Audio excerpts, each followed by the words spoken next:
Okay, so there's this expression. Have you heard of this? GWGB.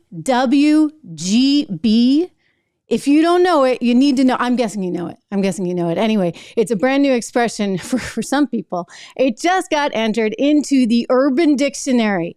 GWGB. It stands for Get Woke, Go Broke. And aren't we seeing the true meaning of that? Really and truly. Again, Target coming in, let me go through some of these numbers with you, is sales down 5.4%. These are same store sales. This includes online sales, which dropped 10.5%. You know, this company has not seen a decline in same store sales numbers in 6 years. And it's not as though this was plaguing the industry. I mean, you look over at Walmart, you look at TJ Maxx, which owns things like Home Goods and Marshalls. They're doing great. So this is a Target specific problem. And now the CEO, Brian Cornell's coming out and admitting, the pride thing may have had something to do with it. You think? Look, this is the best quote of all. The chief growth officer for Target said they've learned, right? The reaction now, the signal is to pause, adapt, and learn. In other words, it's basics, right? Like don't insult your customer. And boy, did they ever. They cut the annual forecast for the company. They cut the quarterly sales forecast for the company. They said that sales will drop again this quarter. Foot traffic alone dropped 4.8% in the quarter. And you look at the stock, wow, down 27% this year, down 16% since this whole thing unfolded in early May.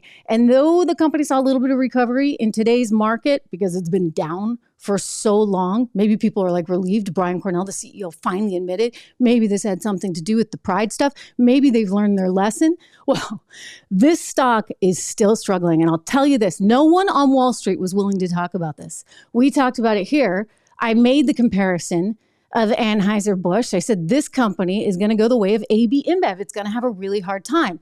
And it was a whole bunch of stuff too. I mean, they've got inventory they can't control. But then again, when you're selling the Tuck It swimsuit and you're surprised it doesn't fly off the shelf, I don't know how to help you guys. This is the best. You've got to see this guy. He's a YouTuber named Alex Stein, and this is just fantastic. I want you to see him because he went through all the pain of going to Target and trying on one of these Tuck It swimsuits so you could at least know what it is. Here's what you're missing out on, guys. This is not, you guys see this? It's tuck friendly.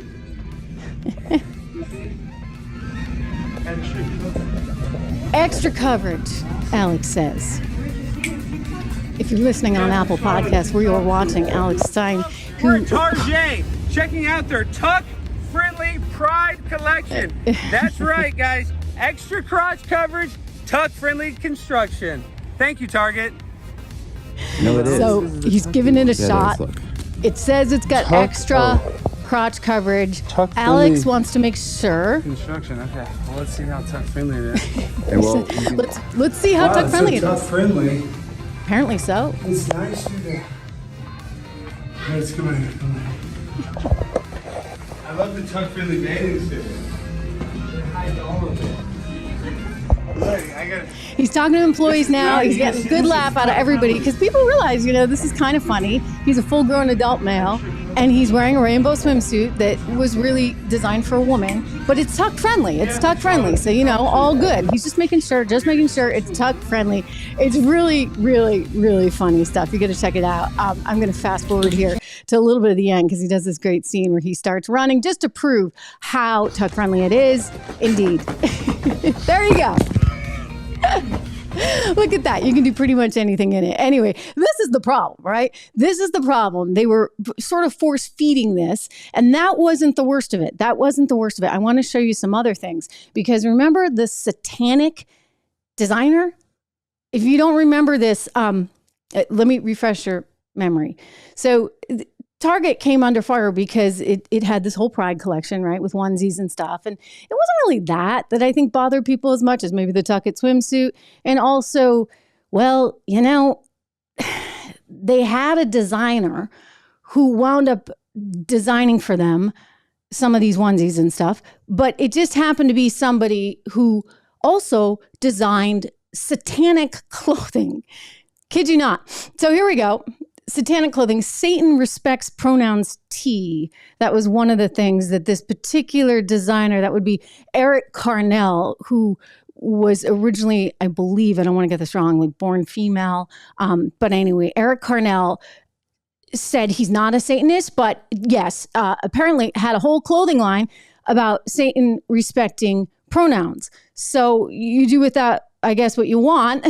Anyway, this is the thing. They had these t-shirts that said Satan respects pronouns.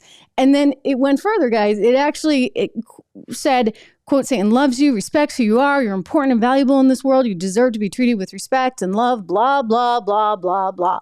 So what are you supposed to think as a parent? I mean, they say they're coming for your kids. Literally. Remember that in Tompkins Square in New York City? And then you get the Satanic designer designing the merchandise. I mean, is it any wonder that Target's stock is down 27%, 16% since this whole thing unfolded? Maybe it picked up a little bit today, but this is a company that doesn't understand its customer. And by the way, can't seem to manage inventory and has too many buy one, get one free things. We had the former vice chairman of Target on the show just the other day, and he pointed to messy aisles. He pointed to those buy one, get one free things, which never used to be part of Target's thing, and a messed up inventory system. But yeah, the reality that they kind of went out too far on a limb with this pride stuff, and people were upset. So the stock is suffering. You've got other retailers doing just great, but Target is going to have, I think, a road ahead. Hey everyone, Trish Regan here. If you enjoyed that clip, please do me the favor of subscribing to the channel. Just hit that little subscribe button right over there. Did I do that right? Not quite, but you know where it is. Subscribe to the channel, hit the bell so that you get the alerts, and I'll see you back on the show.